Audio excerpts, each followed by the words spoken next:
Welcome to N24 news. ముందుగా headlines చూద్దాం. 7 ప్రాజెక్టులపై ఏపీ వైఖరికి కేటీఆర్ తీవ్ర అభ్యంతరం వ్యక్తం. జలసౌధ ముట్టడిస్తామని కేటీఆర్ హెచ్చరిక. కేంద్రానికి కీలక సవాల్. జీఆర్ఎంపీ భేటీని తెలంగాణ కేంద్ర ప్రభుత్వాలు బహిష్కరించాలని డిమాండ్. తెలంగాణ ప్రయోజనాలకు వ్యతిరేకంగా నిర్ణయాలు వద్దంటూ ఫైర్. జగ్గారెడ్డికి హరీష్ రావుపై మాట్లాడే అర్హత లేదన్న చింతా ప్రభాకర్. హరీష్ రావుపై వ్యాఖ్యలకు జగ్గారెడ్డి వెంటనే వెనక్కి తీసుకోవాలని డిమాండ్. వ్యక్తిగత విమర్శలు మానుకోవాలని జగ్గారెడ్డికి చింతా ప్రభాకర్ సూచన. హరీష్ రావుపై జగ్గారెడ్డి వ్యాఖ్యలకు చింతా ప్రభాకర్ కౌంటర్. అంతరిక్షం నుంచి భారత ప్రజలకు రష్యా ఓముగాముల శుభాకాంక్షలు. ఐఏఎస్ నుంచి త్రివర్ణ పతాకంలో రష్యా ఓముగాముల సందేశం. భారత్ రష్యా స్నేహం వర్ధిల్లాలని వ్యోమగాముల ఆకాంక్ష. అంతరిక్ష కేంద్రం నుంచి స్వాతంత్ర దినోత్సవ శుభాకాంక్షలు తెలిపిన వైనం. కాళేశ్వరం మోటార్లపై హరీష్ రావుకు ఆది శ్రీనివాస్ కౌంటర్. కాళేశ్వరంపై హరీష్ రావు ప్రభుత్వానికి పాఠాలు చెప్పొద్దన్న ఆది. వరుణ యాగాన్ని రాజకీయ వివాదంగా మార్చడం సరికాదని వ్యాఖ్య. కాళేశ్వరంపై వాస్తవాలతో సమాధానం ఇచ్చేందుకు ప్రభుత్వం సిద్ధంగా ఉందని వెల్లడి. తెలంగాణలోని 7 ప్రాజెక్టులకు సంబంధించిన అనుమతుల రద్దు అంశాన్ని గోదావరి నది యాజమాన్య బోర్డు జీఆర్ఎంబీ సమావేశం అజెండాలో చేర్చడంపై బీఆర్ఎస్ వర్కింగ్ ప్రెసిడెంట్ కేటీఆర్ తీవ్రంగా స్పందించారు. గతంలో కేసీఆర్ నాయకత్వంలోని తెలంగాణ ప్రభుత్వ హయాంలో 7 ప్రాజెక్టులకు అనుమతులు ఇచ్చింది కేంద్ర ప్రభుత్వమేనని కేటీఆర్ పేర్కొన్నారు. ఇప్పుడు ఆ అనుమతులు రద్దు చేయాలని ఆంధ్రప్రదేశ్ ప్రభుత్వం పట్టుబడడంతో జీఆర్ఎంబీ సమావేశంలో ఈ అంశాన్ని చర్చకు తీసుకొచ్చారని ఆరోపించారు. కేంద్ర రాష్ట్ర ప్రభుత్వాలు ఈ సమావేశాన్ని బహిష్కరించకపోతే జలసౌధను ముట్టడిస్తామని హెచ్చరించారు. తెలంగాణ బీజేపీ ఎంపీలకు చిత్తశుద్ధి ఉంటే సమావేశాన్ని బహిష్కరించాలని డిమాండ్ చేశారు. తమ పార్టీ భాగస్వామ్యం రాష్ట్రం తెలంగాణ ప్రయోజనాలకు వ్యతిరేకంగా వ్యవహరిస్తుందంటే కేంద్రంలోని బీజేపీ నేతలు ఎందుకు మౌనంగా ఉన్నారని ప్రశ్నించారు. కేంద్రంపై తనకు ప్రభావం ఉందని భావించి చంద్రబాబు అనుకున్న విధంగా నిర్ణయాలు తీసుకునే పరిస్థితి ఉండదని కేటీఆర్ వ్యాఖ్యానించారు. తెలంగాణ రైతుల ప్రయోజనాల కోసం బీఆర్ఎస్ పోరాటం కొనసాగిస్తుందని స్పష్టం చేశారు. వారిని ప్రశ్నించండి, ఎందుకు రద్దు చేయాలి? అసలు కేంద్ర ప్రభుత్వమే అనుమతి ఇచ్చి మళ్ళీ కేంద్ర ప్రభుత్వం ఆధీనంలో ఉండే జీఆర్ఎంబీ రద్దు చేయాలని చెప్పి ఎజెండాలో పెడుతుంటే సిగ్గు లేకుండా మాట్లాడడానికి బీజేపీ వాళ్ళకి మరి ఏ రకంగా మనసు వస్తుందో, ఏ రకంగా నోరొస్తుందో నాకైతే అర్థం కావట్లేదు. నీళ్లు, నిధులు, నియామకాలు వీటి ఆధారంగా జరిగిన ఉద్యమమే తెలంగాణ ఉద్యమం. ఇవాళ అలాంటి ఉద్యమంలో మేము రాష్ట్రాన్ని సాధించడమే కాకుండా బ్రహ్మాండంగా రాష్ట్రం సాధించిన తర్వాత ఒక్కొక్క నీటి బొట్టును ఒడిసిపట్టి తెలంగాణ బీడు భూములకు మలిపే ప్రయత్నం చేశాం. అది కాళేశ్వరం అయితేనేమి, సీతారామ అయితేనేమి, పాలమూరు రంగారెడ్డి ఎత్తిపోతల పథకం అయితేనేమి, ఇంకా చిన్న ప్రాజెక్టులు ఇంకా చాలా ఉన్నాయి, చనాక కొరాట, ఇంకా అలాంటి ప్రాజెక్టులు ఎన్నో ఉన్నాయి. అలాంటి అన్ని ప్రాజెక్టులు, వాటితో పాటు మిషన్ కాకతీయ లాంటి ప్రాజెక్టులు ఇవన్నీ చేసి తెలంగాణలో నీటి వనరులకి మరి పెద్ద ఎత్తున న్యాయం జరిగే విధంగా, నీటి వనరులను కాపాడుకునే విధంగా మేము ప్రయత్నం చేశాం. అందులో భాగంగానే అనుమతులు తెచ్చాం. ఇవాళ ఆ అనుమతులన్నింటినీ తుంగలో దొక్కుతాం. మా చెప్పు చేతుల్లో కేంద్ర ప్రభుత్వం ఉంది, కేంద్రం జుట్టు నా చేతుల్లో ఉంది కాబట్టి నేను ఆడిచ్చినట్టే ఆడాలని చంద్రబాబు నాయుడు గారు అనుకుంటే, చంద్రబాబు నాయుడు గారికి ఆంధ్రప్రదేశ్ ప్రభుత్వానికి నేను విజ్ఞప్తి చేస్తా ఉన్నాను. మా నాయకుడు కేసీఆర్ గారు ఎప్పుడో చెప్పారు, బేసిన్లు లేవు, బేసిజాలు లేవు, నీళ్లు వాడుకుందామని చెప్పారు. కానీ మా కడుపు కొట్టి మా ప్రాజెక్టుల అనుమతులు రద్దు చేస్తామంటే మేము ఊరుకోం. మీరు పోలవరం కట్టుకుంటే మేమేం అనలేదే, మీరు పట్టిసీమ నీళ్లు లిఫ్ట్ చేసుకుంటుంటే మేమేం అనలేదే.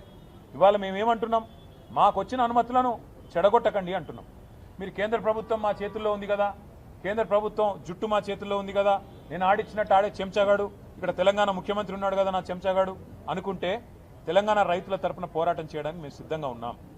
జలసౌధలో కనుక జరిగే మీటింగ్ని రాష్ట్ర ప్రభుత్వం, తెలంగాణ ప్రభుత్వం స్పష్టమైన నిర్ణయం తీసుకొని బాయ్కాట్ చేయకపోతే, ఎజెండా మార్చి వాటిని ఈ 7 అంశాలను, ఈ 7 ప్రాజెక్టుల అనుమతులు రద్దు చేసే అంశాన్ని తొలగించకపోతే తెలంగాణలో తప్పకుండా జల ఉద్యమం నిర్మాణం చేస్తామని మేము చెప్పాము.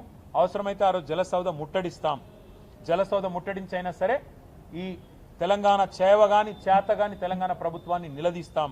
తెలంగాణ రైతుల తరపున బీఆర్ఎస్ పార్టీ ముందుండి పోరాటం చేస్తుంది, వదిలిపెట్టదనే మాట మీకు తెలియజేస్తాం. జార్ఖండ్ లో విద్యార్థులపై పోలీసులు తీసుకున్న చర్యలను సీజేపీ ఫౌండర్ అభిజిత్ దీప్కే తీవ్రంగా తప్పుపట్టారు. మహారాష్ట్రలోని ఛత్రపతి సంభాజీనగర్ లో జరిగిన పరిణామాలను ప్రస్తావిస్తూ రాజకీయ పార్టీలు ఆందోళనలు చేసినప్పుడు టీఆర్ గ్యాస్, లాఠీచార్జ్ వంటి చర్యలు ఎందుకు తీసుకోరని ప్రశ్నించారు. కేవలం విద్యార్థులపైన ఇలాంటి చర్యలు ఎందుకు ప్రయోగిస్తున్నారని నిలదీశారు.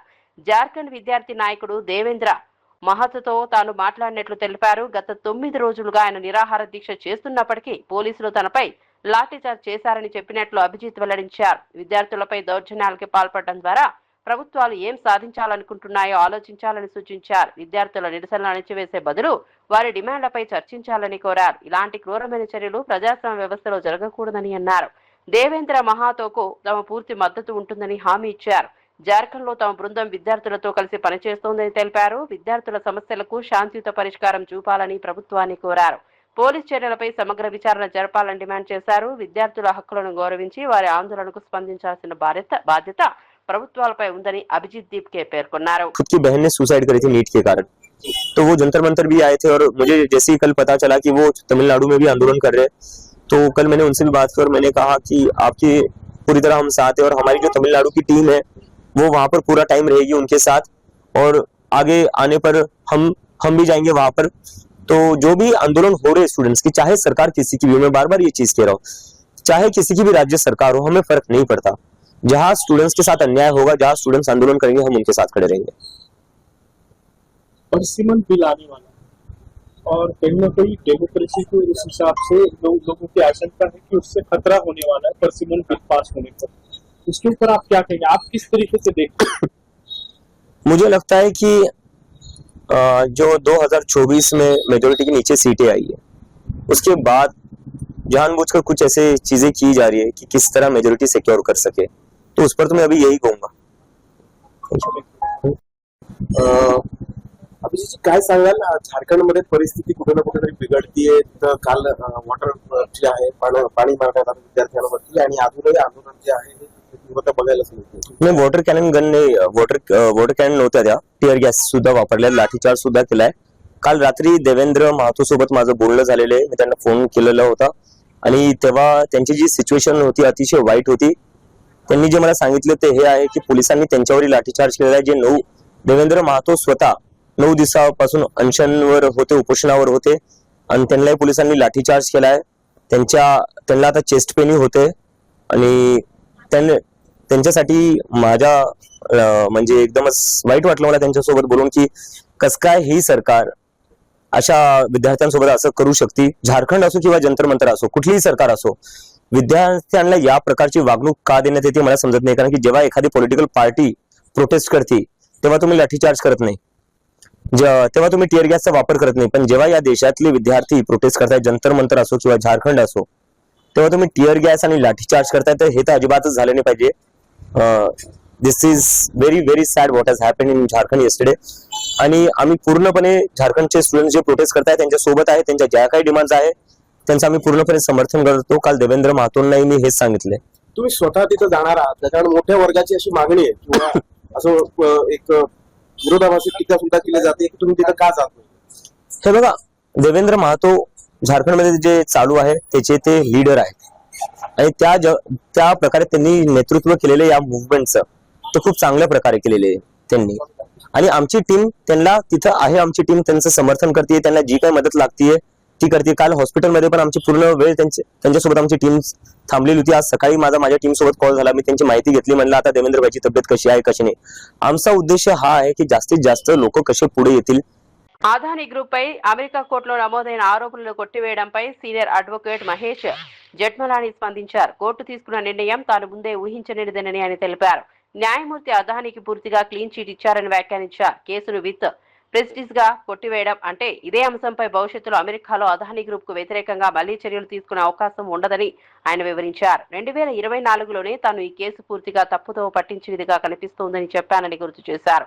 అదాని గ్రూప్ పై వ్యవహారం దాదాపు విచ్ హంట్ మాదిరిగా సాగిందని అప్పట్లో వ్యాఖ్యానించినట్లు తెలిపారు. అదాని గ్రూప్ కు వ్యతిరేకంగా ఉన్న శక్తుల ప్రేరణతోనే కేసు నడిచినట్లు కనిపించిందని మహేష్ జెట్మలాని పేర్కొన్నారు. అమెరికా కోర్టు తాజా నిర్ణయంతో అదాని గ్రూప్ కు కీలక ఉపశమనం లభించినట్లయిందని అన్నారు. కేసు విచారణలో ఆరోపణలకు సంబంధించిన అంశాలను కోర్టు పరిశీలించిందని తెలిపారు. Adani Green, which was the company involved. Then the judge took his time because he wanted to be sure, as he's entitled to and should do, to make sure that everything was bona fide in this matter. And after his investigation and his inquiry, he has found that there is indeed there was no reason to ever start this case, right? And he has given them a complete chit with prejudice. With prejudice means that nothing can happen ever again on this issue in America for against the Adanis. Sir, is this case now completely closed in the US, or can the DOJ again revive this matter No, or it's any done with. legal remedy? That's why they've used the word with prejudice. No, that with prejudice, this case is closed. Okay. Sir, my last question, sir. What broader legal impact could this decision have, sir? Nothing more. I mean, it just shows that we should be the Indian companies should be very wary, right? Because the US agencies, enforcement agencies over there, and those concerned with regulatory matters regarding investments in America, right, are protected very, very seriously. So one has to be very, very careful about any investments made in America. Generally, Indian companies have a pretty good record about complying with law, but this seems to be more of a the case was so misconceived, and I said so in 2024 November. The case was so misconceived that it almost looked like a witch hunt against the Adanis, prompted by forces which are inimical, which are hostile to the group. Okay, sir. Thanks for sharing your expert views with ANI, sir. Thank you so much, sir. తిరుపతిలో శివ ఆలియా శివకుమార్ హత్య కేసును పోలీసులు ఛేదించారు. నెల 2న స్వర్ణముఖి నదికట్టపై జరిగిన హత్యకు సంబంధించిన 4 నిందితులను arrest చేసినట్లు తిరుపతి జిల్లా ఎస్పీ సుబ్బరాయుడు తెలిపారు. శ్రీకాళహస్తికి చెందిన శివకుమార్ కు తమిళనాడుకు చెందిన గణేష్ తో సంబంధాలు ఉన్నాయని పోలీసులు వెల్లడించారు. గతంలో చెన్నై పోలీసులు శ్రీకాళహస్తికి వచ్చి గణేష్ ను తీసుకెళ్లి మరో కేసులో ఎన్కౌంటర్ చేసినట్లు తెలిపారు. గణేష్ హత్యకు శివకుమార్ కారణమైన అనుమానంతో అతని స్నేహితుల పథకం ప్రకారం శివకుమార్ ను హత్య చేసినట్లు పోలీసులు పేర్కొన్నారు. ఈ కేసులో 4 అరెస్ట్ చేసి రిమాండ్కు తరలించారు. పరారీలో ఉన్న మరో నిందితుడి కోసం గాలింపు చర్యలు కొనసాగుతున్నాయి. లా అండ్ ఆర్డర్ ఆధ్వర్యంలో డిఎస్పీ శ్రీకాళహస్తి మరియు లోకల్ ఇన్స్పెక్టర్ శ్రీకాళహస్తి ఇన్స్పెక్టర్స్ అందరూ కలిసి గత 10 రోజులుగా పూర్తిగా ఈ క్రైమ్లో అన్ని ఆధారాలు సేకరించిన తర్వాత క్రైమ్ని డిటెక్ట్ చేయడం జరిగింది. అందులో ఇన్వాల్వ్ అయిన 5 మెంబర్స్లో 4 మెంబర్స్ని అరెస్ట్ చేయడం కూడా జరిగింది. క్రైమ్కి వాడిన వెపన్స్ కూడా అండ్ సెల్ ఫోన్స్ కూడా సీజ్ చేయడం జరిగింది. మోటార్ సైకిల్ తర్వాత సెల్ ఫోన్స్. ముఖ్యంగా ఈ అఫెన్స్ని చేయడానికి ముఖ్య కారణం శివకుమార్కి ఇంతకుముందు గణేష్ అనే వ్యక్తికి పరిచయం ఉంది. Ganesh having almost 20-25 cases in Tamil Nadu. ఇతను గణేష్కి ఆశ్రయం ఇవ్వడం వలన ఇటీవల కాలంలో మార్చిలో ఇవ్వడం వలన తమిళనాడు పోలీసు వారు వచ్చి గణేష్ని తీసుకెళ్ళడం, అక్కడ గణేష్ ఎన్కౌంటర్ చేయడం జరిగింది.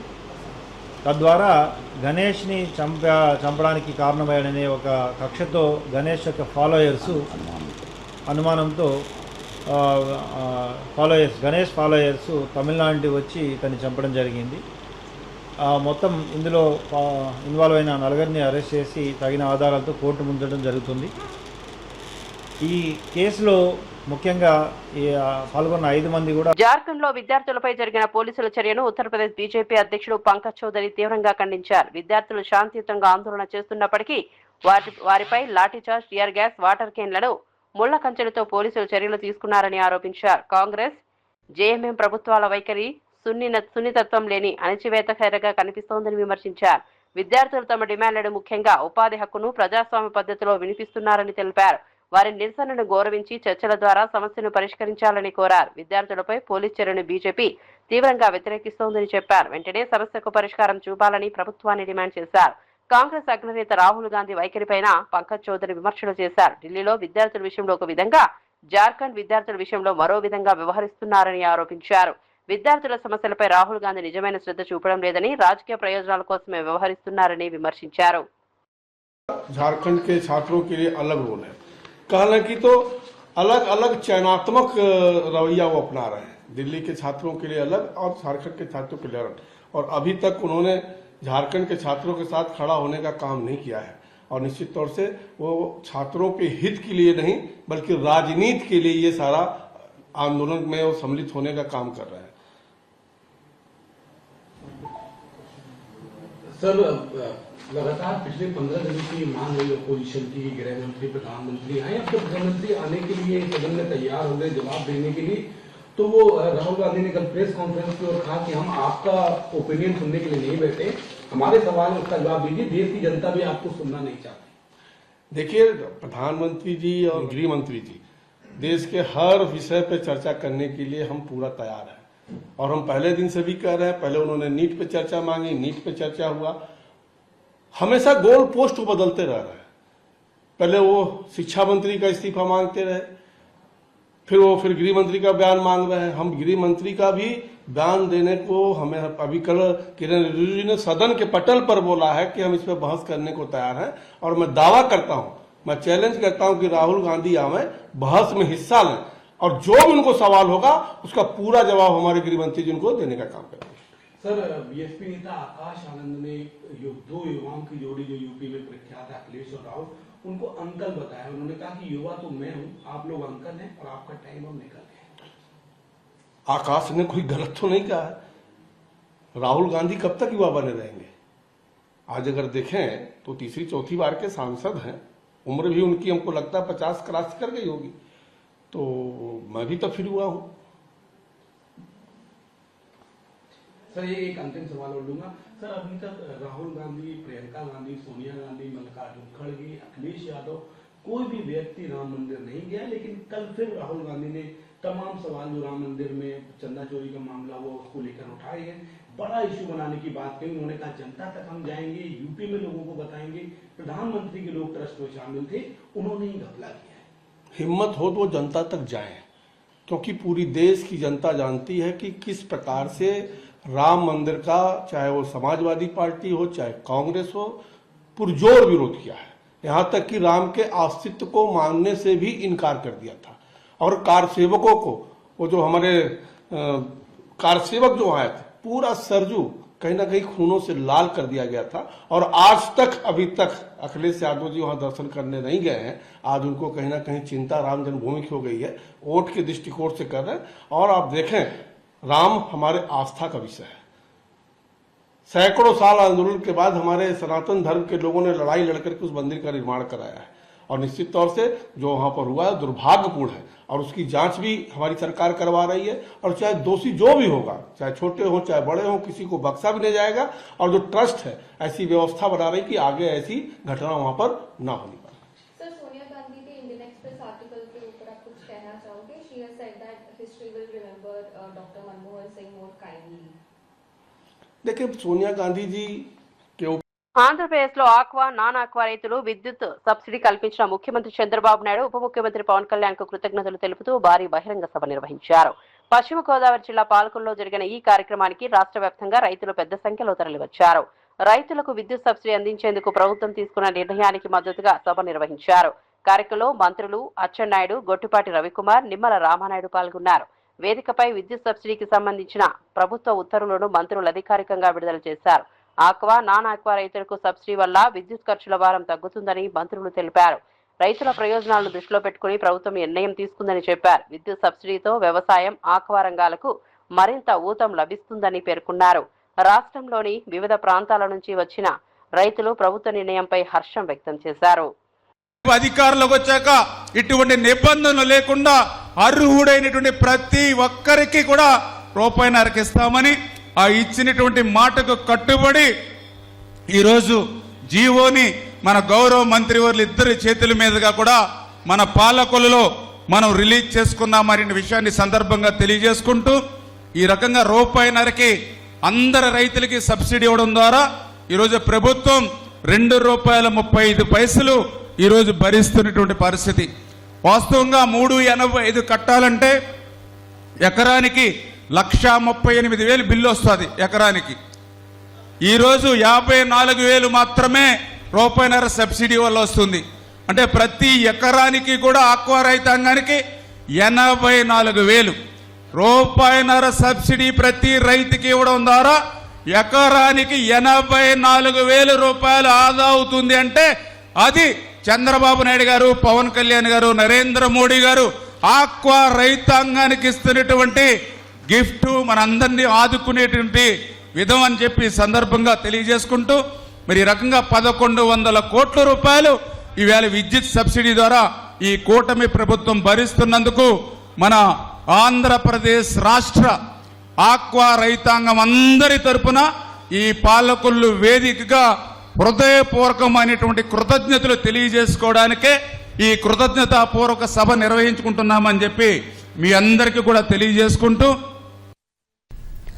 కూటమి పాలనలో దాదాపు 15,000 కోట్ల రూపాయల విద్యుత్ సబ్సిడీని వివిధ రంగాలకు అందిస్తున్నట్లు తెలంగాణ దేశవ్యాప్తంగా పలు కీలక పరిణామాలు చోటు చేసుకున్నాయి. నాగార్జున సాగర్ లో వర్షాల కోసం తెలంగాణ ప్రభుత్వం వరుణ యాగం నిర్వహించింది. మరోవైపు జార్ఖండ్ లో విద్యార్థుల ఆందోళన, పోలీసుల చర్యలు దేశవ్యాప్తంగా చర్చనీయాంశమయ్యాయి. విద్యార్థులపై లాఠీచార్జ్, వాటర్ క్యాన్ల వినియోగంపై రాజకీయ నేతలు స్పందించారు. తెలంగాణలో సైబర్ నేరాలపై అధికారులు ఆందోళన వ్యక్తం చేస్తున్నారు. గత ఏడాది భారీగా సైబర్ మోసాలు జరిగినట్లు అధికారులు తెలిపారు. మరోవైపు హైదరాబాద్ లో ఇందిరమ్మ ఇళ్ల దరఖాస్తు గడువును ఈ నెల 15 వరకు పొడిగించారు. భారతదేశంలో వాట్సాప్ సేవలకు మరోసారి అంతరాయం ఏర్పడినట్లు సమాచారం. బంగాళాఖాతంపై అసాధారణ ఓజోన్ పొరను శాస్త్రవేత్తలు గుర్తించారు. ఆగస్టు 12న యూరోప్లోని పగటి సమయంలో నిమిషానికి పైగా చీకటి ఏర్పడే పరిస్థితిపై కూడా వార్తలు వెలువడ్డాయి. విదేశాల్లో చదవాలనుకునే భారతీయ విద్యార్థుల్లో 81% మంది తిరిగి భారత్కు రావాలని భావిస్తున్నట్లు ఒక నివేదిక వెల్లడించింది. మరోవైపు అమెరికా తీర ప్రాంతాల్లో మాంసాన్ని తినే బ్యాక్టీరియా కేసులు పెరుగుతున్నట్లు సమాచారం. బంగ్లాదేశ్ లో తట్టు వ్యాధి మరణాల సంఖ్య పెరిగినట్లు వార్తలు వచ్చాయి. పార్లమెంట్ లో పలు బిల్లులపై చర్చ కొనసాగుతోంది. ముందు సామ్రాజ్య వ్యవస్థలో మరి ఎదగడానికి మీరు స్ఫూర్తిదాయకమైనటువంటి జీవితం ఉపయోగపడుతుందని ఆకాంక్షిస్తూ ఉపయోగపడాలని కోరుకుంటాం. హరీష్ రావుపై కాంగ్రెస్ నేత జగ్గారెడ్డి చేసిన వ్యాఖ్యలను సంగారెడ్డి ఎమ్మెల్యే చింతా ప్రభాకర్ తీవ్రంగా ఖండించారు. హరీష్ రావు గురించి మాట్లాడే అర్హత జగ్గారెడ్డికి లేదని అన్నారు. రాజకీయంగా అనవసర వ్యాఖ్యలు చేయడం మానుకోవాలని సూచించారు. జగ్గారెడ్డి తన వ్యాఖ్యలను వెంటనే వెనక్కు తీసుకోవాలని డిమాండ్ చేశారు. లేదంటే ప్రజలే తగిన సమాధానం చెబుతారని హెచ్చరించారు. హరీష్ రావు తెలంగాణ రాజకీయాల్లో కీలక నాయకుడిని, ఆయనపై వ్యక్తిగత విమర్శలు చేయడం సరికాదన్నారు. రాజకీయ విమర్శలు విధానాలపై ఉండాలని, వ్యక్తిగత స్థాయికి వెళ్లకూడదని సూచించారు. జగ్గారెడ్డి ఇకనైనా నోరు అదుపులో పెట్టుకోవాలని చింతా ప్రభాకర్ వ్యాఖ్యానించారు. సంగారెడ్డి నియోజకవర్గంలో ప్రజా సమస్యలపై దృష్టి పెట్టాలని సూచించారు. హరీష్ రావుపై చేసిన వ్యాఖ్యలను ఉపసంహరించకపోతే రాజకీయంగా తగిన సమాధానం ఇస్తామని హెచ్చరించారు. పెన్షన్ లిస్ట్ లాంటివి, మరి గల్లీకి ఏటీఎం మిషన్లు పెడతా, డెబిట్ కార్డు లిస్ట్ అందరికంటివి, మరి 5,000 ప్లాట్లు ఇస్తే ఐఐటీ పక్కకు అని చెప్తేవి. మరి ఏమన్నా చేసినావా? సరే, నా ప్రభుత్వం లేదు, నేను ఇవ్వలేనంటున్నావు. ఇవి ఏమి చేయనోడు మెడికల్ కాలేజ్ నువ్వు ఎట్లా చేసినావు చెప్పాలా సార్?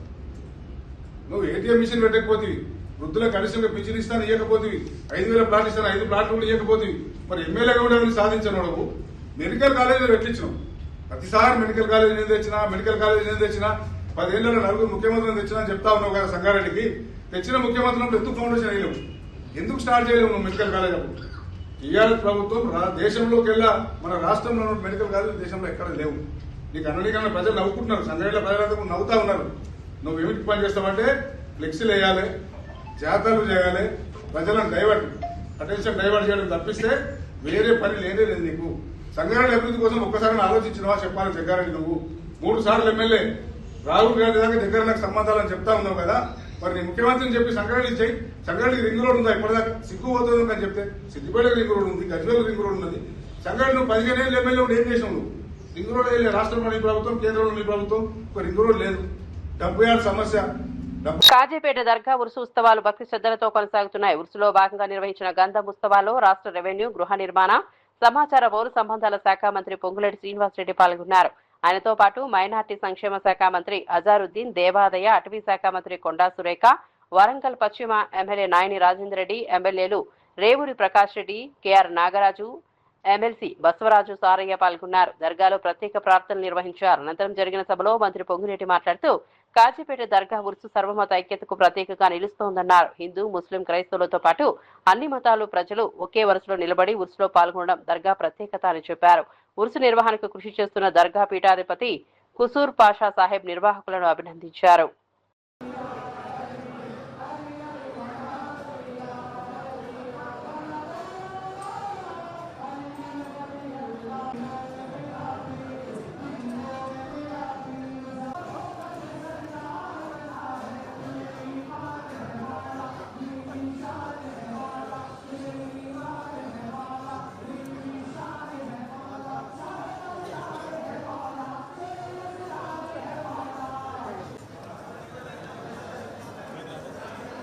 పెద్దలు మంత్రివర్యులు హజారుద్దీన్ గారు, సురేఖ అక్క గారు, శాసనసభ్యులు ప్రకాష్ రెడ్డి గారు, సారన్న గారు, నాగరాజు గారు, మరియు నా మిత్రులు తయారీభయ్య గారు, డిసిసి అధ్యక్షులు మరియు ఎర్రవెల్లి స్వర్ణక్క, అందరికి కూడా వేదిక నుంచి పెద్దలందరికీ కూడా పేరు పేరున ప్రత్యేకంగా భక్తర్ గారికి కూడా, ఎందుకంటే వారు ఈ యొక్క కలెక్టర్ గారు మర్చిపోయాను, ఈ యొక్క పోలీస్ కమిషనర్ గారు, కలెక్టర్ గారు, అందరికీ కూడా అధికారులందరికీ కూడా పేరు పేరున నమస్కారాలు. ఈ యొక్క దర్గాకు ఉత్సవాలకు ముందుగా నెల ముందు రోజు నుంచి కలెక్టర్ గారి దగ్గర సాగునీటి ప్రాజెక్టులు కాళేశ్వరం ప్రాజెక్టుపై మాజీ మంత్రి హరీష్ రావు చేసిన వ్యాఖ్యలకు ప్రభుత్వం ఆది శ్రీనివాస్ కౌంటర్ ఇచ్చారు. ప్రాజెక్టులపై ప్రభుత్వానికి పాఠాలు చెప్పాల్సిన అవసరం హరీష్ రావుకు లేదని అన్నారు. కాళేశ్వరం మోటార్ లాంచ్ చేయాలని డిమాండ్తో రాజకీయాలు చేస్తున్నారని విమర్శించారు. ప్రాజెక్టుల నిర్వహణ, నీటి వినియోగం వంటి అంశాల్లో ప్రభుత్వం నిపుణుల సూచనలతో నిర్ణయాలు తీసుకుంటోందని తెలిపారు. మరోవైపు సీఎం రేవంత్ రెడ్డి వరుణ యాగంలో పాల్గొనడంపై బీఆర్ఎస్ చేస్తున్న విమర్శలను కూడా ఆది శ్రీనివాస్ తప్పుబట్టారు. ముఖ్యమంత్రి పాల్గొన్న ఆధ్యాత్మిక కార్యక్రమాన్ని డ్రామాగా అభివర్ణించడం సిగ్గుచేటన్నారు. గతంలో మాజీ సీఎం కేసీఆర్ నిర్వహించిన వివిధ యాగాలపై కాంగ్రెస్ ఇప్పుడు అభ్యంతర వ్యాఖ్యలు చేయలేదని గుర్తు చేశారు. ముఖ్యమంత్రి చంద్రబాబు నాయుడు వచ్చారు, వారి యొక్క ఆలోచనకు వ్యతిరేకంగా మాట్లాడలేము. ఈ విధంగా ఎందుకు మీరు దిగజారి మాట్లాడుతున్నారని చెప్పి జగదీష్ రెడ్డి గారిని బీఆర్ఎస్ నాయకులు గమనించాలి. ఇక హరీష్ రావు గారు కూడా మాకేదో పాఠాలు నేర్పే ప్రయత్నం చేస్తున్నాడు. కాళేశ్వరం కట్టుకొని నొక్కండి, నీటిని నింపండి అని. అరే, మేడిగడ్డ దగ్గర, సుందిల్ల అన్నారం దగ్గర బ్యారేజీలలో నీటి నిలువ ఇస్తే బ్యారేజీలు ఆగవు అని చెప్పి ఎన్డీఏసీ చెప్పిన క్రమంలో మరమ్మతులు జరిపిన తర్వాత ముందుకు పోమనే సందర్భంలో అక్కడ నీటి నిలవడం లేనప్పుడు ఎట్లా కట్టుకేస్తారు, ఎట్లా మీదకి వస్తాయని చెప్పని సోయి లేకుండా మాట్లాడితే ఎలా అని చెప్పి అనేక మార్లు చెప్పిన, ఈయన ఏదో లేఖ రాస్తూ మీరు ఆ నీటిని విడుదల చేయండి, రంగనాయకసాగర్ పంపండి, మల్లన్న సాగర్ పంపండి, మీరు చెప్తే మీరు నేర్చుకున్నటువంటి అవసరం లేదు పాఠాలు అని చెప్తా ఉన్నాం. అంతర్జాతీయ అంతరిక్షం కేంద్రం ISS నుంచి రష్యా ఓమగాముల భారత ప్రజలకు తొలిసారిగా స్వాతంత్ర దినోత్సవ శుభాకాంక్షలు తెలిపారు. భారత త్రివర్ణ పతాకాన్ని చేతిలో పట్టుకుని ప్రత్యేక వీడియో సందేశం ద్వారా భారత ప్రజలకు శుభాకాంక్షలు అందించారు. భారత్ 80 స్వాతంత్ర దినోత్సవాన్ని పురస్కరించుకుని ఈ ప్రత్యేక సందేశాన్ని విడుదల చేశారు. భారత్ రష్యా మధ్య ఉన్న సుదీర్ఘ స్నేహ బంధాలను ఓమగాములు ప్రస్తావించారు. అంతర్జాతీయ పరిశోధన రెండు దేశాల మధ్య సహకారంతో కీలకమైన రంగమని పేర్కొన్నారు. రష్యా ఓమగామి ఆండ్రీ ఫెడెహర్ భారత రష్యా స్నేహం వర్ధిల్లాలని ఆకాంక్షించారు. అంతరిక్ష రంగంలో రెండు దేశాలు కలిసి పనిచేస్తున్న విషయాన్ని గుర్తు చేశారు. మరో రష్యన్ వ్యోమగామి ప్యోటర్ డుబ్రోవ్ భారత ప్రజలకు శాంతి శ్రేయస్సు కలగాలని ఆకాంక్షించారు. Between our countries has been time tested, and space exploration is one of the main areas of our cooperation. It started with the launch of the first Indian satellite Aryabhata in 1975 and followed by the flight of the first Indian cosmonaut Rakesh Sharma in 1984. Today, India creates its own main spacecraft, Gaganyaan, and Indian Gaganauts have already been trained at the Yuri Gagarin Cosmonaut Training Center in Zvyozny Gorodok. This year, the Roscosmos State Corporation, the Rossотрудничество Representative Office in the Republic of India, and the Indian Space Research Organization held a drawing competition dedicated to cooperation between Russia and India in space. The winning entries are presented here today. In this surrounding, we are delighted to extend our heartfelt congratulations to the friendly people of India on their Independence Day. We wish them peace and prosperity. Let the dreams inspire future generations to achieve new victories in the exploration of outer space. Telangana hospitals and nursing homes association ఆధ్వర్యంలో 11వ వార్షిక రాష్ట్ర మహాసభ దార్హఖాన్ 2026 Warangal ఆరేపల్లిలోని Vajra gardens లో అట్టహాసంగా నిర్వహించారు. తెలంగాణ రాష్ట్రం వివిధ జిల్లాల నుంచి పెద్ద సంఖ్యలో వైద్యులు, చిన్న, మధ్యతరహా మరియు పెద్ద ఆసుపత్రుల యాజమాన్య ప్రతినిధులు మహాసభకు హాజరయ్యారు. ఈ సందర్భంగా వైద్య రంగానికి సంబంధించిన అనేక ముఖ్యమైన అంశాలపై నిపుణులతో శాస్త్రీయ చర్చలు, నిరంతర వైద్య విద్య కార్యక్రమాలు, అవగాహన కార్యక్రమాలు నిర్వహించారు. వైద్య రంగంలోని ముఖ్య అంశాలపై మహాసభలో భాగంగా నిర్వహించిన శాస్త్రీయ సదస్సులో అగ్ని ప్రమాదాల భద్రత, ఐసీయూ ప్రోటోకాల్స్, రోగుల భద్రత, వైద్య నైతిక విలువలు, వైద్యాచరణలో వాటి ప్రాముఖ్యత, ఆరోగ్య బీమా పథకాలు, కొత్త ఆసుపత్రుల ఆర్థిక నిర్వహణ తదితర అంశాలపై నిపుణులు వైద్యులకు అవగాహన కల్పించారు. ఈ సందర్భంగా డాక్టర్ పి ప్రవీణ్ రాష్ట్ర అధ్యక్షుడిగా ప్రమాణ స్వీకారం చేశారు. ఆయనకు ఈ కార్యక్రమానికి హాజరైన డాక్టర్లు శుభాకాంక్షలు తెలిపారు. జనసేన పార్టీ అధినేత ఆంధ్రప్రదేశ్ డిప్యూటీ సీఎం పవన్ కళ్యాణ్ ప్రజలకు చేస్తున్న మంచి పనులను చూసి ఆకర్షితుడై జనసేనలో పార్టీ చేరినట్టు కాంగ్రెస్ సీనియర్ నాయకుడు కరాటే ప్రభాకర్ అన్నారు. ఈ మేరకు ఆయన విలేకరుల సమావేశం నిర్వహించారు. ఈ సందర్భంగా ప్రభాకర్ మాట్లాడుతూ తాను కాంగ్రెస్ పార్టీలో నిస్వార్థపరుడిగా నిజాయితీపరుడుగా గత 30 ఏళ్లుగా సేవ చేశానన్నారు. కానీ తనకు ఎలాంటి గుర్తింపు ఇవ్వకుండా మాజీ ఎమ్మెల్సీ కొండా మురళి తనకు అనేక రకాలుగా ఇబ్బంది పెట్టినట్లు తెలిపారు. తనకు పదవులు ఇస్తారని చెప్పి అన్యాయం చేశానన్నారు. ఆయనకు సంబంధించిన అనుచరులకు, కుటుంబ సభ్యులకు, బంధువులకు మాత్రమే కొండా పనిచేస్తున్నారని విమర్శించారు. అందులో నేను డాక్టర్ ప్రవీణ్ స్టేట్ ప్రెసిడెంట్గా పదవి స్వీకరణ చేశాను. సో ఇందులో ఏంటంటే ఈ కాన్ఫరెన్స్లో బేసికల్గా small and mid segment hospitals యొక్క ప్రాబ్లమ్స్ని డీటెయిల్గా డిస్కస్ చేసి వాటికి సొల్యూషన్స్ కనుక్కోవడానికి మేము ప్రయత్నం చేశాము. ఏంటంటే మనకి అరౌండ్ 5,000 to 6,000 అంటే less than 6,000 near to 6,000 hospitals ఉన్నాయి. ఇందులో around 1 lakh to 1.2 lakhs bed strength catering చేసే ఈ హాస్పిటల్స్ చాలా ప్రాబ్లమ్స్ ఉన్నాయి. లైక్ మనకి ఇన్సూరెన్స్ ప్రాబ్లమ్స్, మనకి biomedical waste, trade licence, consumer forum, assault on the doctors, factory, ఇలా అన్ని డాక్టర్స్ యొక్క హాస్పిటల్స్ యొక్క ప్రాబ్లమ్స్ డిస్కస్ చేసాము. సో అందరూ దీని గురించి అకాడమిక్ సెషన్స్, గ్రూప్ డిస్కషన్స్, మన ప్యానల్ డిస్కషన్స్, మేనేజ్మెంట్ కమిటీ, తర్వాత జనరల్ బాడీ మీటింగ్ ఇవన్నీ జరిగినాయి. సో దీనికి అందరూ స్టేట్ నుంచి, అన్ని డిస్ట్రిక్ట్స్ నుంచి, తానా అసోసియేషన్స్ నుంచి వచ్చినారు, పార్టిసిపేట్ చేసినారు. అండ్ అందరికీ ధన్యవాదాలు. దీన్ని ఆర్గనైజ్ చైర్మన్గా నేను డాక్టర్ ప్రవీణ్, ఆర్గనైజ్ చైర్మన్గా డాక్టర్ దిలీప్, ఆర్గనైజ్ సెక్రటరీగా డాక్టర్ ఎల్ నాగేశ్వరరావు, ఆర్గనైజర్గా ట్రెజరర్గా డాక్టర్ నరేష్, అందరూ మనకు అడ్వైజర్గా doctor Rakesh, doctor Kali Prasadarao, doctor Narasimhareddy, doctor Vijayachandra Reddy, doctor Shesh మదర్, డాక్టర్ సుధీర్, వీళ్ళందరూ ఉంది మాకు హెల్ప్ చేస్తున్నారు. సో అందరికి ధన్యవాదాలు. Thank you. 7 ప్రాజెక్టులపై ఏపీ వైఖరికి కేటీఆర్ తీవ్ర అభ్యంతరం వ్యక్తం. జలసౌధ ముట్టడిస్తామని కేటీఆర్ హెచ్చరిక. కేంద్రానికి కీలక సవాల్. జీఆర్ఎంబీ భేటీని తెలంగాణ, కేంద్ర ప్రభుత్వాలు బహిష్కరించాలని డిమాండ్. తెలంగాణ ప్రయోజనాలకు వ్యతిరేకంగా నిర్ణయాలు వద్దంటూ ఫైర్. జగ్గారెడ్డికి హరీష్ రావుపై మాట్లాడే అర్హత లేదన్న చింతా ప్రభాకర్. హరీష్ రావుపై వ్యాఖ్యలకు జగ్గారెడ్డి వెంటనే వెనక్కి తీసుకోవాలని డిమాండ్. వ్యక్తిగత విమర్శలు మానుకోవాలని జగ్గారెడ్డికి చింతా ప్రభాకర్ సూచన. హరీష్ రావుపై జగ్గారెడ్డి వ్యాఖ్యలకు చింతా ప్రభాకర్ కౌంటర్. అంతరిక్షం నుంచి భారత ప్రజలకు రష్యా ఓముగాముల శుభాకాంక్షలు. ఐఏఎస్ నుంచి త్రివర్ణ పతాకంలో రష్యా ఓముగాముల సందేశం. భారత్ రష్యా స్నేహం వర్ధిల్లాలని వ్యోమగాముల ఆకాంక్ష. అంతరిక్ష కేంద్రం నుంచి స్వాతంత్ర దినోత్సవ శుభాకాంక్షలు తెలిపిన వైనం. కాళేశ్వరం మోటార్లపై హరీష్ రావుకు ఆది శ్రీనివాస్ కౌంటర్. కాళేశ్వరంపై హరీష్ రావు ప్రభుత్వానికి పాఠాలు చెప్పొద్దన్న ఆది. వరుణ యాగాన్ని రాజకీయ వివాదంగా మార్చడం సరికాదని వ్యాఖ్య. కాళేశ్వరంపై వాస్తవాలతో సమాధానం ఇచ్చేందుకు ప్రభుత్వం సిద్ధంగా ఉందని వెల్లడి.